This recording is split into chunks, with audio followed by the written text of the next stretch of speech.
Welcome back to the channel.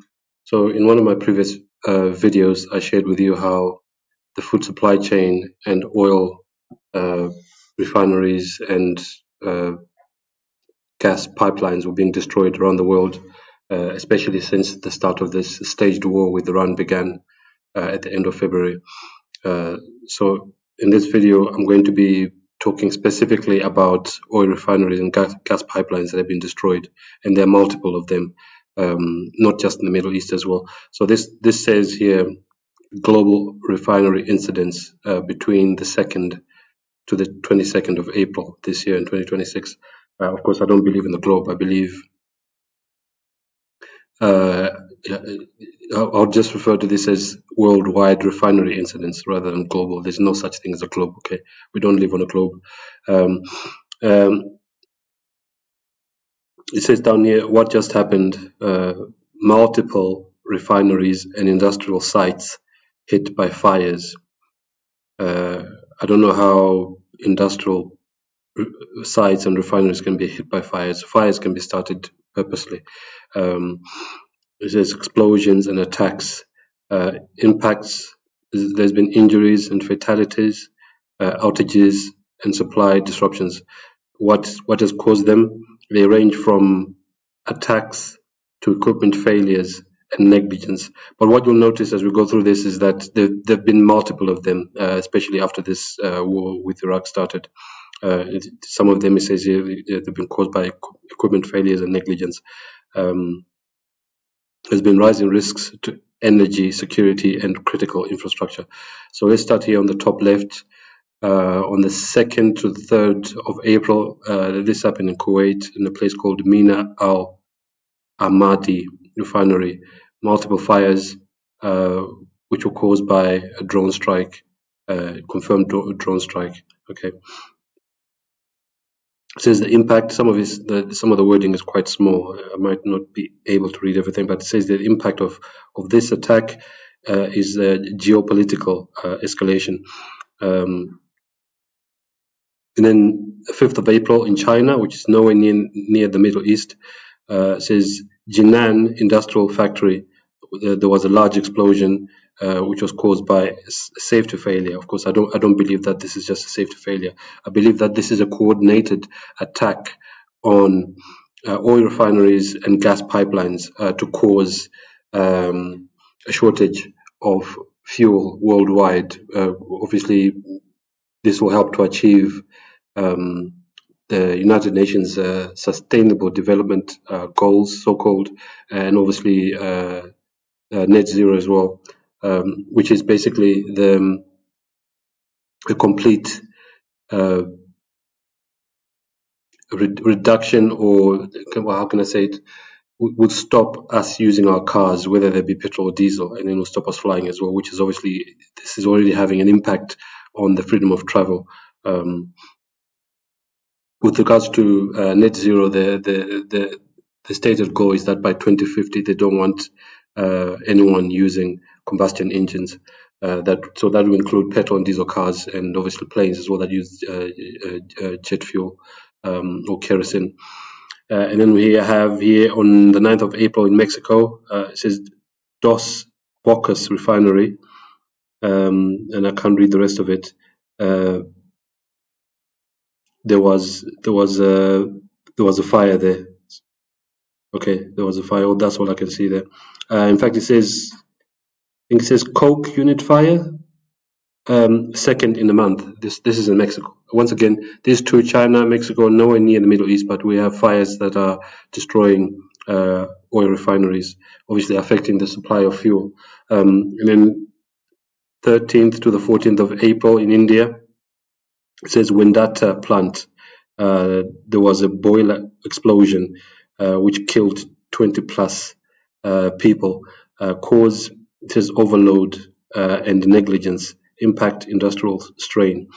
And then if we go to the next one down, this is in Australia, but between the 15th and 16th of April, Geelong refinery, major fire in key units, which was caused by equipment and hydrocarbon leak.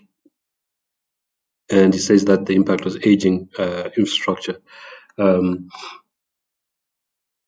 then if we jump to the top here, April 16th in Pakistan, Hatta gas pipeline, there was an explosion which killed 8 people, caused industrial accident.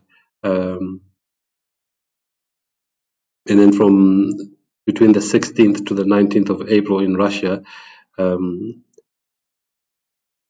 Topsy refinery, dual drone strikes. And of course, these drones will be said to have come from Ukraine, since Russia has been at war with Ukraine now for several years. It says cause wartime targeting, impact, supply disruption. From what I heard, I don't know if the situation has improved or gotten worse, but I think these strikes by Ukraine on Russia oil infrastructure have caused Russia can only export 40% of oil that it's previously exported. So it caused a reduction in the ability of Russia to export oil. Then here we have on the 18th of April in the USA, it says BP Cherry Point Refinery, 3 injured, cause under investigation. So they're trying to say they haven't quite concluded what caused this incident. It doesn't even say whether it was a fire or not, And the next one down is in India. Once again, we had India here between the 13th and the 14th, was an incident there. And on the 20th of April, it says HPCL Padra refinery. There's a massive fire, cause unknown. Okay, and then in Romania, on the 20th, it said CET West.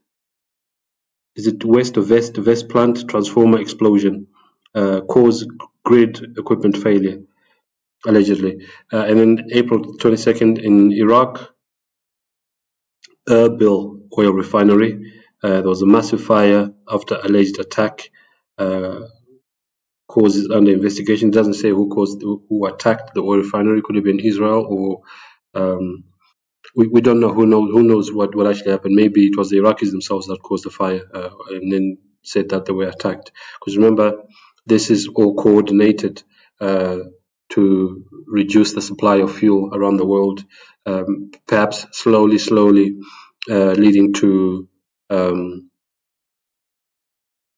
complete cessation of using oil as a way to transport us, to stop us using our cars and to stop us using planes as well. This has already caused a reduction in the supply of fuel. And also it has caused the price of fuel to go up. So in some countries, I'm sure most of you know this already, in some countries workers are being told that they should work from home. Those who can, they should work from home. I also saw a clip some weeks ago of the little yellow taxis that have got 3 wheels on them. I think it was Pakistan, India, Sri Lanka, somewhere, one of those countries. There were hundreds of them that were parked because the owners couldn't get fuel. So this is affecting the ability of thousands of people worldwide to actually work. So and one of the countries that's been affected quite badly is Australia, of course, which is where we see that there was an incident at Geelong refinery. But yeah, the oil supply in Australia is quite critical, and I know that many Australians are being told to work from home. This is actually affecting everyone around the world. Even if you're in a country where you still have fuel, the fuel prices have gone up. So some people now walk to work if it's a short distance, and some are working from home.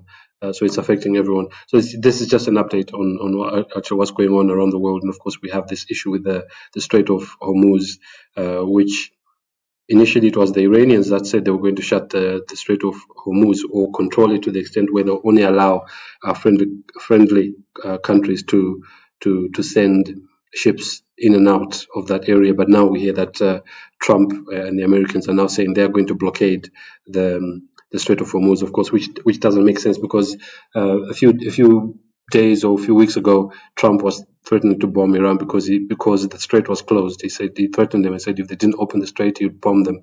In fact, there was a tweet where he said a whole civilization will die tonight because of this. The issue of it was mainly because of the Strait of Hormuz and the Iranians refusing to comply with the demands of the Americans. But now Trump is the one who's now saying he's going to block the Strait of Hormuz, which it doesn't make sense.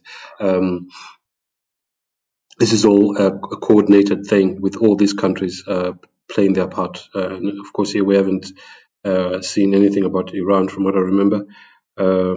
Yeah, there's no mention of Iran here, but Iran is definitely one of the major ones that's involved in causing this issue with either the lack of fuel or the hike in the price of fuel. But all these countries are working together to bring about to achieve these sustainable goals, because they're signed up to the Paris Climate Agreement, and there was also a Tokyo Agreement as well that was signed some decades ago. All these countries have signed up to that, and of course some of them will act like they are not. They don't agree with climate change, such as the US.